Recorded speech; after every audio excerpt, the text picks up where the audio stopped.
আচ্ছা, আজকে আমরা পড়তেছি একাদশ শ্রেণীর ট্রেড 1 বিষয়ের অধ্যায় 1 এর তথ্য ও যোগাযোগ প্রযুক্তি। তথ্য ও যোগাযোগ প্রযুক্তি বলতে প্রথমে কি বোঝাই আমরা? তথ্য প্রযুক্তি। তথ্য ও যোগাযোগ প্রযুক্তির ভিতর থেকে আমরা প্রথমে তথ্য প্রযুক্তি নিয়ে কাজ করছি। তথ্য প্রযুক্তিতে প্রথমে তথ্যের সংগ্রহ, প্রক্রিয়াকরণ, বাছাইকরণ, পরিবর্তন সহ ব্যবস্থাপনায় ব্যবহৃত প্রযুক্তি হলো তথ্য প্রযুক্তি। আমি একটা তথ্য সংগ্রহ করব, প্রথমে সংগ্রহ করার পর তারপর সেটাকে আমি প্রক্রিয়াকরণ করব এবং বাছাই করব, কোনটা কোন খাতে রাখবো বাছাই করব। তারপর যদি কোনো ধরনের পরিবর্তন দরকার হয়, পরিমার্জিত যা কিছু দরকার হয়, এইসব কাজ করার জন্য আমার যে প্রযুক্তি ব্যবহার করা হয় সেটাই হলো কি আমার তথ্য প্রযুক্তি। এরপর আসি আমরা হলো যোগাযোগ প্রযুক্তি।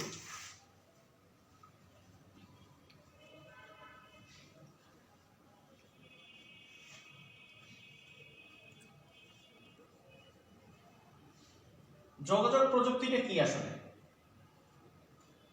যোগাযোগ প্রযুক্তি বলতে আসলে আমরা বুঝি যে যোগাযোগ মানে কি কমিউনিকেশন, প্রযুক্তি টেকনোলজি, কমিউনিকেশন টেকনোলজি। আসলে যোগাযোগটা কিভাবে হয়? যোগাযোগটা যদি মানুষের মাধ্যমে মানুষের যোগাযোগ, তার মানে কি একজন মানুষ অন্য একজন মানুষের সাথে কথা বলে বা অন্য একজন মানুষের সাথে তার মানে মনের যে ভাব, সে ভাবটা আদান প্রদান করে, সেটা কথার মাধ্যমে হোক বা কোনো বাচনভঙ্গির মাধ্যমে হোক, যেভাবে হোক একভাবে করা হয়। ঠিক তেমনি আমরা যদি যোগাযোগ প্রযুক্তিটা দেখতে চাই, যোগাযোগ প্রযুক্তি যেহেতু প্রযুক্তি বলা হয়েছে, তাহলে অবশ্যই এখানে কোনো ডিভাইস ইউজ করা হবে। ডিজিটাল ডিভাইস হইতে পারে, ফোন হইতে পারে, কম্পিউটার হইতে পারে, যাই হোক যে কোনো একটা ডিভাইসের মাধ্যমে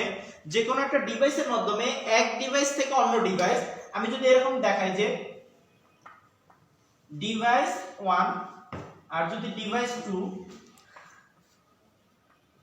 2 হয়, তার মানে কি এরকম যদি হয় যে ডিভাইস 1 থেকে ডিভাইস 2, মানে কি এক ডিভাইস থেকে অন্য একটা ডিভাইসে তথ্যের আদান প্রদান, এক ডিভাইস থেকে অন্য একটা ডিভাইসের ভিতরে তথ্যের যে আদান প্রদান হয়, এই জন্য যে প্রযুক্তিটা ব্যবহার করা হয় সেটা হলো যোগাযোগ প্রযুক্তি। যোগাযোগ প্রযুক্তি বলতে এক কথা আমরা বলতে পারি এক ডিভাইস থেকে অন্য ডিভাইস বা এক কম্পিউটার থেকে অন্য কম্পিউটারে তথ্য আদান প্রদানের প্রক্রিয়াকে বলা হয় যোগাযোগ প্রযুক্তি।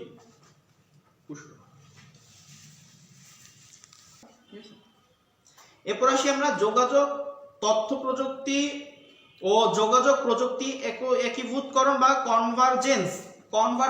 আসলে কনভারজেন্স বলতে কি বোঝায়? কনভারজেন্স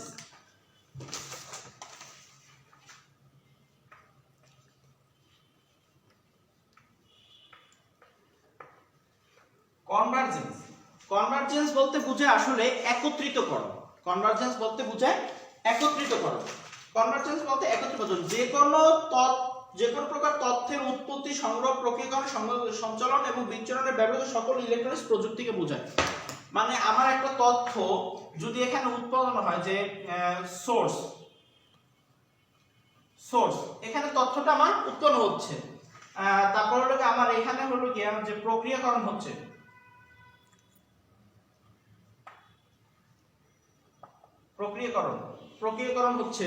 তারপর হলো কি আমার সংরক্ষণ হচ্ছে, সংরক্ষণ করা হচ্ছে। তার মানে কি দেখলাম? আমার সোর্স মানে যেখানে উৎপন্ন হচ্ছে, তথ্যটা উৎপন্ন হচ্ছে,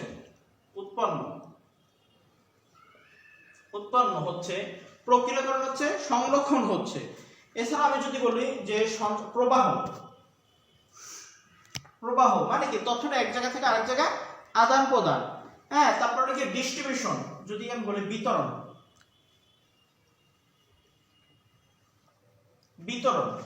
এই সকল কিছুতে ব্যবহৃত যে একটা ইলেকট্রনিক্স প্রযুক্তি, ঠিক আছে, এই সব কিছু কিন্তু আমার আইসিটির মাধ্যমে চলে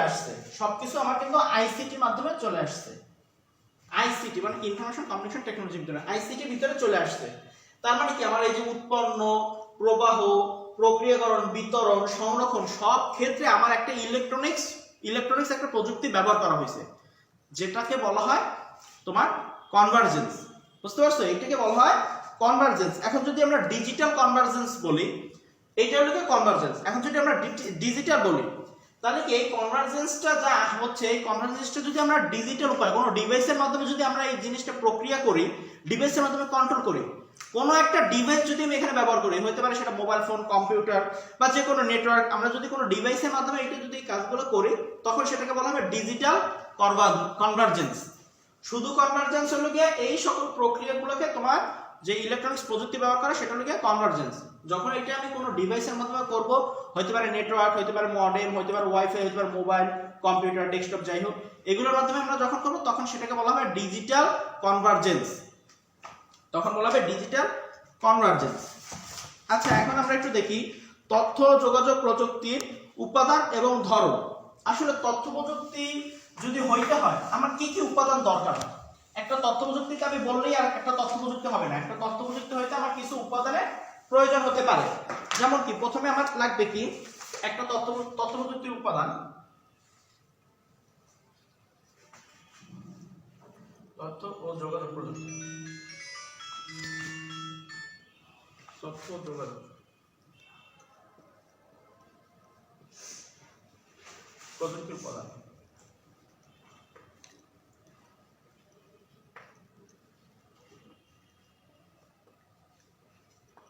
তথ্য যোগাযোগ প্রযুক্তির উপাদান। প্রথমে আমার লাগবে হার্ডওয়্যার,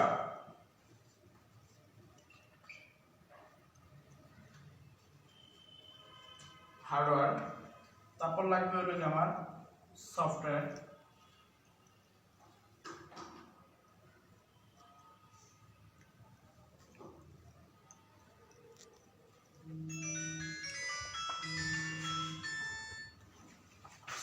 তারপর লাগবে হলো গিয়ে ডাটা,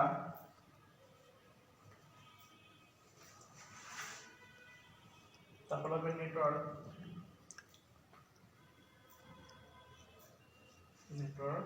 তারপর লাগবে হলো গিয়ে কার্যপদ্ধতি।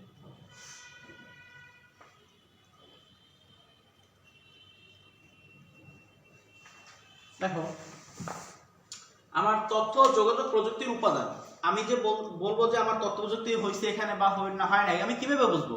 আমার বেশ কিছু উপাদান থাকতে হবে তথ্য প্রযুক্তি হইতে হলে। তথ্য প্রযুক্তি হবে তখনই যখন তোমার একটা নির্দিষ্ট হার্ডওয়্যার থাকবে, নির্দিষ্ট কিছু সফটওয়্যার থাকবে, নির্দিষ্ট কিছু তোমার ডাটা থাকবে যেগুলো নিয়ে তুমি কাজ করবা, এবং একটা তোমার নেটওয়ার্কে অন্তর্ভুক্ত হইতে হবে, এবং তোমার একটা নির্দিষ্ট প্রসিডিউর হইতে হবে তুমি কোনটার পর কোন কাজটা করবা। তখনই তুমি সেখানে বলতে পারো তথ্য যোগাযোগ প্রযুক্তি উপাদান, মানে তথ্য যোগাযোগ প্রযুক্তি সম্পূর্ণ হয়েছে। যদি তোমার এই কোনো একটা উপাদানের যদি ঘাটতি থাকে তখন সেখানে তথ্য প্রযুক্তি সংগঠিত হবে না। ঠিক আছে, তথ্য যোগাযোগ প্রযুক্তি সংগঠিত হবে না।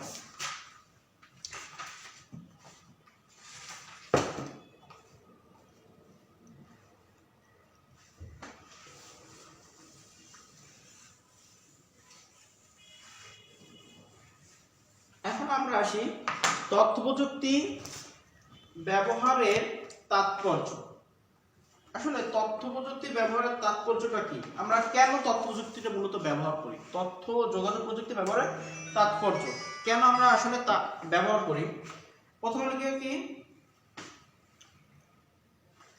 তথ্য প্রযুক্তির আছে কি? প্রথমে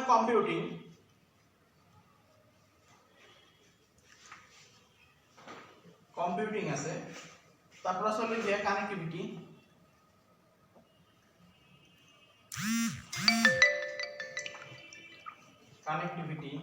তারপর আছে কন্টেন্ট, তারপর আছে ক্যাপাসিটি।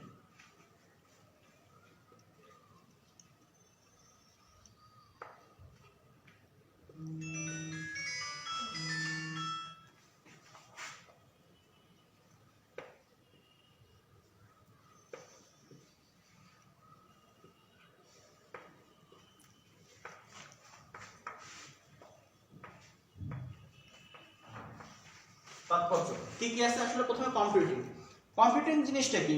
কম্পিউটিং হলো কি যে তোমার এটা তাৎপর্য বলতে কি, তুমি যে কোনো জায়গায় যখন তুমি কাজ করো তোমার অটোমেশন পদ্ধতি ব্যবহার করে কম্পিউটিং এর মাধ্যমে, মানে কি তুমি কম্পিউটার ব্যবহার করে অটোমেটিক উপায়ে তোমার সকল কাজবাজ তুমি করতে পারবা। তারপর কানেক্টিভিটি বলতে কি, তথ্য প্রযুক্তির জন্য আমাদের কানেক্টিভিটি বাড়ছে, আমাদের কমিউনিকেশন বাড়ছে।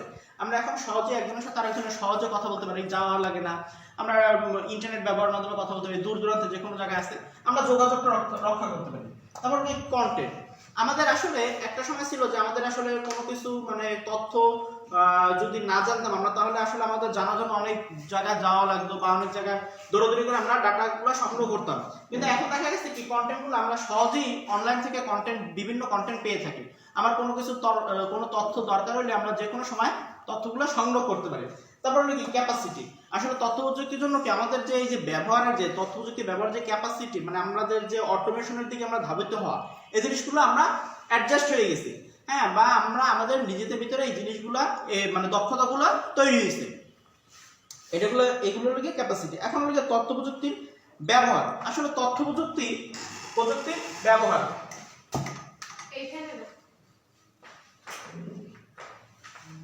তথ্য প্রযুক্তির ব্যবহার আসলে কোন কোন ক্ষেত্রে তথ্য প্রযুক্তি ব্যবহার করা হয় আমরা একটু সেটা দেখব। কোন কোন ক্ষেত্রে তথ্য প্রযুক্তি ব্যবহার করা হয়, যেমন কি আমরা প্রথমে বলতে পারি যে শিক্ষা ক্ষেত্রে।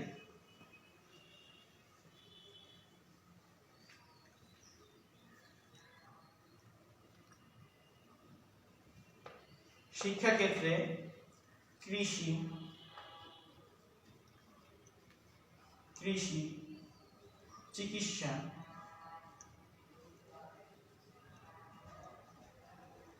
চিকিৎসা, শিক্ষা ক্ষেত্রে আছে, চিকিৎসা ক্ষেত্রে আছে, কৃষি ক্ষেত্রে আছে, তারপরে তোমার আর কোথায় নাই, অফিস আদালত,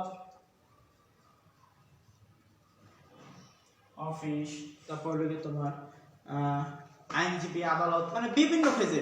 মানে আসলে এটা আসলে তথ্য প্রযুক্তিতে ব্যবহার জিনিস, এটা আসলে বললে শেষ করা যায় না। তথ্য প্রযুক্তির ব্যবহার যেমন আমরা প্রথমে দেখতেছি শিক্ষা ক্ষেত্রে কি কি আছে। শিক্ষা ক্ষেত্রে যে এই যে এখন যে আমরা এই অনলাইনের মাধ্যমে ক্লাসটা নিচ্ছি, বা আমরা যে একটা ডিভাইসের মাধ্যমে তথ্যটা ধারণ করলাম, আমরা ক্লাসটা ধারণ করে এটা পরবর্তীতে আমরা সোশ্যাল মিডিয়ায় ছাড়বো বা তোমাদের কাছে পৌঁছে দেবো, এই জিনিসটা আমরা শিক্ষা ক্ষেত্রে আমরা তথ্য প্রযুক্তি ব্যবহার করতেছি। তারপরে কি কৃষি ক্ষেত্রে, যেমন আমরা অনেকেই দেখি গ্রামের বাড়িতে যে আমাদের যে নানা দাদারা যারা আছে বা গ্রামের বাড়িতে দেখছি যে কৃষি ক্ষেত্রে যে কৃষি আগে একটা বিষয় ছিল কি, কৃষিতে মানে কোনো খেতে বা সবজিতে বা সবজির কোনো গাছে ধানে কোনো সমস্যা হলে জিনিসটা আসলে জায়গায় তারপরে যে কৃষি অফিসে যাইতে হইতো, যাইয়ে তারপর সেখান থেকে বইলে ওষুধ নিয়ে এসে তারপর দিতে হইতো। কিন্তু এখন আসলে সেটা না, এখন হলে আমরা তথ্য প্রযুক্তি ব্যবহারের মাধ্যমে আমরা জাস্ট ওখান থেকে একটা ছবি তুলে যদি আমরা পাঠাইতে পারি তাদের কাছে, তারপর তারা ওই ছবি দেখে তারা ব্যবস্থা করে দেয় বা বইলাতে কি কি ওষুধ লাগবে, কীটনাশক লাগবে আমরা দিতে পারি। চিকিৎসা ক্ষেত্রে আমাদের অনেক উন্নত হয়েছে চিকিৎসা ক্ষেত্রে। তারপর অফিস আদালত থেকে শুরু করে স্কুল কলেজ যেখানেই আছে আমাদের যে ডিজিটাল সিস্টেমে যে কাজগুলো করা, অটোমেশন পদ্ধতি, এগুলো সবগুলোই ব্যবহার করা হয়। এটা হলো গিয়ে আমাদের তথ্য প্রযুক্তি ব্যবহার। এছাড়াও আসলে আমার ই-কমার্স সাইটে আমরা ঘরে বসে কেনাকাটা করতে পারি। যে কিছুদিন আগে যে আমরা এখনো তো অনেকেই আছে যে আমরা কোভিডের সিচুয়েশনের জন্য আমরা ঘরে বসে কেনাকাটা করি, বা কিছুদিন আগে আমরা ব্যাপক আকারে যেটা ছিল। তারপর হলো তোমার আছে পাঠক্রম বিষয়বস্তু, আমরা কিন্তু অনলাইনের মাধ্যমে বিভিন্ন বই, পিডিএফ এগুলো থেকে বা ইউটিউব থেকে বিভিন্ন টিউটোরিয়াল দেখে কিন্তু আমরা শিখতে পারি, বা পাঠদানের পদ্ধতি বা কৌশল, বিভিন্ন ক্ষেত্রে আসলে তথ্য প্রযুক্তি ব্যবহার করা হয়। এখন আমরা আসি যে তথ্য প্রযুক্তির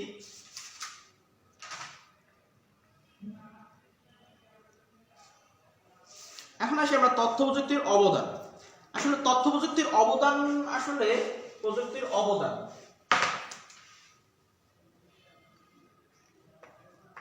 তথ্য প্রযুক্তির অবদান আসলে আমাদের কোন কোন ক্ষেত্রে তথ্য প্রযুক্তি অবদান রাখছে, আমরা সেইটা না বলে আমরা যদি বলি এইভাবে যে আমাদের কোন ক্ষেত্রে তথ্য প্রযুক্তির অবদান নাই, সেইটা মনে হয় আমাদের বের করা সহজ হবে। আসলে তথ্য প্রযুক্তির অবদান ওইভাবে বলে শেষ করা যায়, যেমন তথ্য সহজে পাওয়া যায়। হ্যাঁ, আমরা তথ্য সহজে পাই। অবদান বলতে কিন্তু আমরা যে কোনো তথ্য সহজে পাই, সহজে তথ্য পাওয়া, সহজে তথ্য পাওয়া। তারপর হলো কি তোমার হলো গিয়া যোগাযোগ সহজ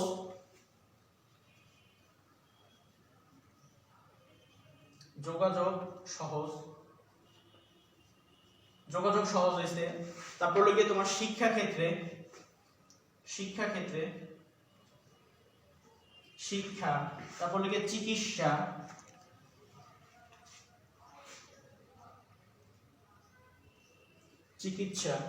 এছাড়া হলো গিয়ে তোমার দেশের সামগ্রিক উন্নয়ন সাধিত হয়েছে। তোমার দেশের যত অটোমেশন গুলা, যে আমাদের বেকারত্ব, তারপর হলো গিয়ে অটোমেশনের জন্য তোমার হলো গিয়ে যে আমাদের অফিস আদালতে কাজের সময় কম লাগে, তারপর দ্রুত হয়, খরচ কম হয়, এইসব কিছু আমাদের হলো গিয়ে আসলে অবদান। এখন তথ্য প্রযুক্তির যেমন আমাদের অবদান হয়েছে, সুফল আছে, তেমনি তথ্য প্রযুক্তির কিছু কুফলও আছে। হ্যাঁ, তথ্য প্রযুক্তি যেমন অবদান বা সুফল কিছু আছে, অবদান বা সুফল আছে, ঠিক তেমনই এর কিছু কুফলও আছে। হ্যাঁ, এর কিছু কুফলগুলো হলো গিয়া,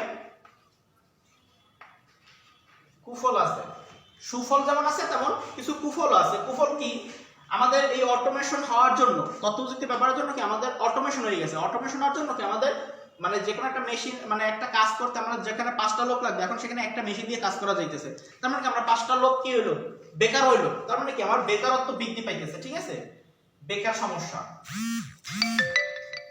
বেকার সমস্যা, বেকার সমস্যা বাড়লো।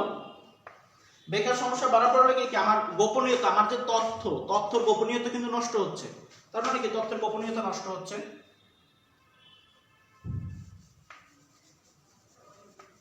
গোপনীয়তা নষ্ট হচ্ছে। তারপরে নাকি কি অত্যাধিক মাত্রায় আমাদের তথ্য প্রযুক্তি ব্যবহার ফলে আমাদের শারীরিক বিভিন্ন ক্ষতি হচ্ছে, যেমন কি দীর্ঘক্ষণ গেম খেলার জন্য, মোবাইল ফোন চালানোর জন্য বা কম্পিউটার ইউজ করার জন্য আমাদের শারীরিক ক্ষতি হচ্ছে নাকি। তার মানে কি শারীরিক সমস্যা,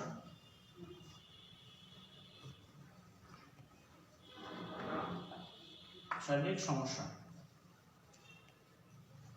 শারীরিক সমস্যা ইত্যাদি আমাদের। এছাড়াও আছে নৈতিক অবক্ষয়।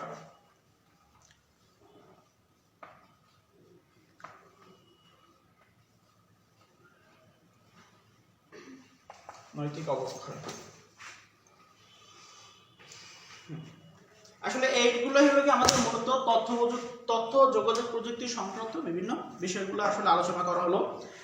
পরবর্তী ক্লাসে তোমাদেরকে তথ্য যোগাযোগ প্রযুক্তি, পরবর্তী ক্লাসে তোমাদের ডিজিটাল অফিস ম্যানেজমেন্ট সম্পর্কে আলোচনা করা হবে।